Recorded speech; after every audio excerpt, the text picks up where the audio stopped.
If you selected, I need to obey the law or I will be punished, then basically, law for you means a rule that has power to establish guilt, to punish those in the wrong, and to instill in them dishonor and shame.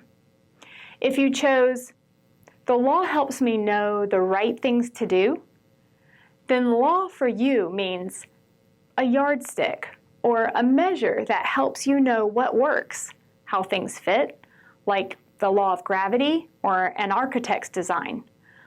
Law is helpful when it tells you when you may be off target or missing the mark.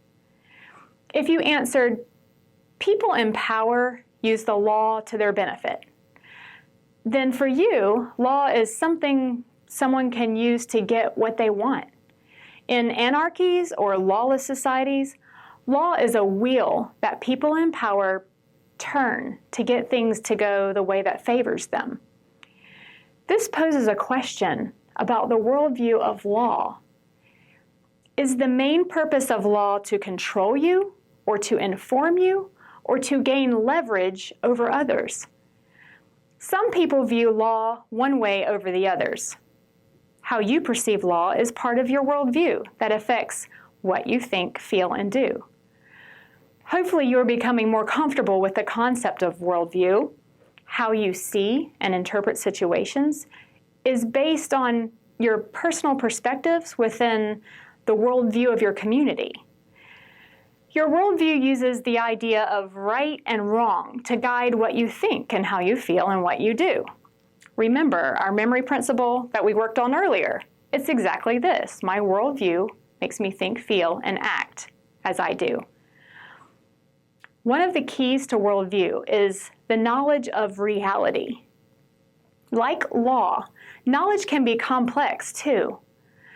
Did you know that there are two kinds of knowledge and that it takes both kinds to know what is real? Here's an example. If I ask you what you know about the Atlantic Ocean, what would you say? On one hand, you may say, I have a map of the Atlantic Ocean. It's located between Europe and the United States.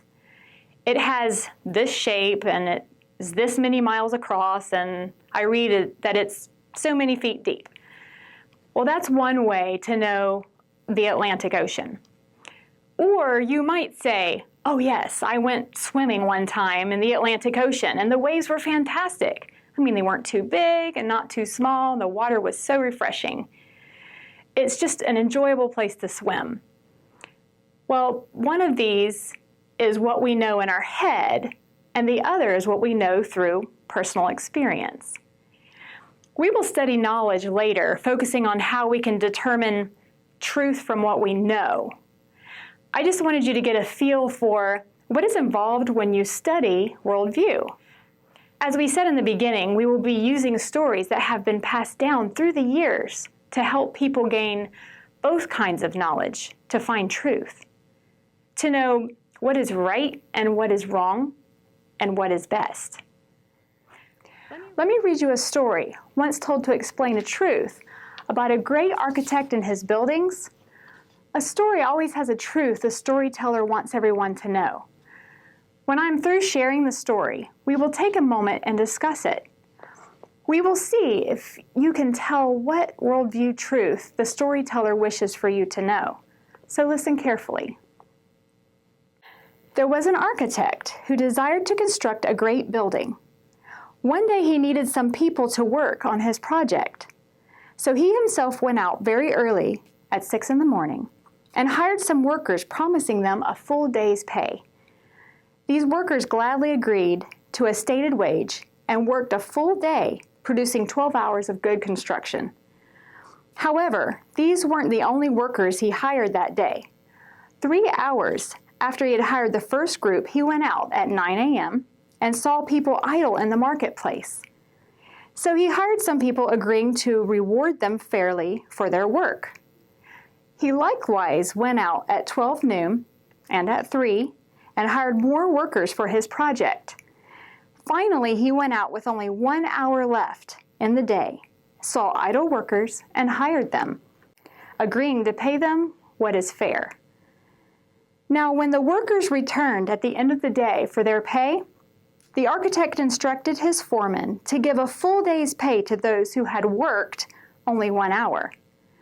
Seeing this, the workers who had worked a full day assumed now they would receive more than what they had initially agreed on with the architect. When they too received what had been promised earlier in the day, a day's wage, they became disgruntled and dissatisfied, for they had been paid the same as those who had worked much less time. The architect asked, "Why are you upset with me? Am I unjust to do as I please? Does my generosity make you envious?" This is a simple story, but provides us with some really good insights into worldview. That is, how people make sense of the situations they find themselves in. Let's spend a few minutes discussing what you think this storyteller wants you to know.